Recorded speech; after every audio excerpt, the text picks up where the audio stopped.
কুমৰুক চুদুং অন্য এটি ভিডিঅ'লৈ আপোনালোকক সকলোকে স্বাগতম জনাইছোঁ। আপোনালোকে থাম্বনেল চাই অনুমান কৰিলে মই আজি কি বনাব লৈছোঁ। আজি চুজিৰে ৰসগোল্লা বনাব লৈছোঁ। কেনেদৰে বনালোঁ চাওঁ আহক। কেৰাহী গৰম হৈ গৈছে। এয়া গাখীৰ এড কৰিছোঁ।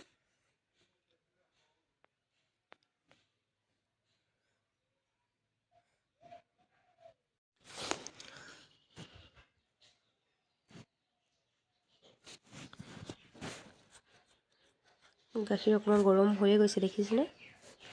লগতে এয়া এড কৰিলোঁ চুজি। লগতে এড কৰিলোঁ ঘি, যাতে ৰসগোল্লাটো অকণমান ফুলি থাকক। এয়া সেইকাৰণে এড কৰিছোঁ, নহ'লে আপোনালোকে বেচনো লগাম বুলি লগাব পাৰিব। মই ঘি এড কৰিছোঁ। এনেদৰে অকণমান লৰাই থাকিব লাগিব যিমান পাৰে। একদম সহজতে কম সময়ত বনাব পাৰিব।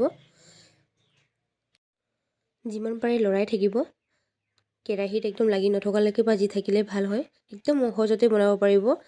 একদম ইজি প্ৰচেছ হয়। অকণমান এয়া দেখিছেনে, এয়া অফ কৰি কিনে অকণমান ঠাণ্ডা হ'ব দি লওঁ। ৰসগোল্লাৰ পানীটো এতিয়া বনাই লওঁ। এয়া চেনি এড কৰিছোঁৱে, লগত এড কৰিছোঁ ইলাইচি এণ্ড লং। এয়া দেখিছেনে, একদম গোল গোল হৈ গৈছে। যেতিয়া চুজিটো ঠাণ্ডা হয় তেতিয়াহে কৰিব লাগে গোল গোল। এয়া কোমল কোমল দেখিছেনে। লাডুটো একদম মিহি হ'ব লাগিব। এয়া এটা এটাকৈ লগাই দিয়া হৈছে। সেইকাৰণে অকণমান গৰম কৰি ঠাণ্ডা হ'ব দি লওঁ। আশা কৰোঁ আপোনালোকে মোৰ ভিডিঅ' চাই ভাল পাইছে। প্লিজ শ্বেয়াৰ এণ্ড ছাবস্ক্ৰাইব কৰি দিবলৈ নাপাহৰিব। আপোনালোকে মোৰ দৰে ৰসগোল্লা বনাই ট্ৰাই কৰি চাবচোন। কেনে পালে ইনবক্সত জনাবলৈ নাপাহৰিব। লগতে আপোনালোকলৈ হেপ্পী দেৱালী পূজা এণ্ড থেংক ইউ।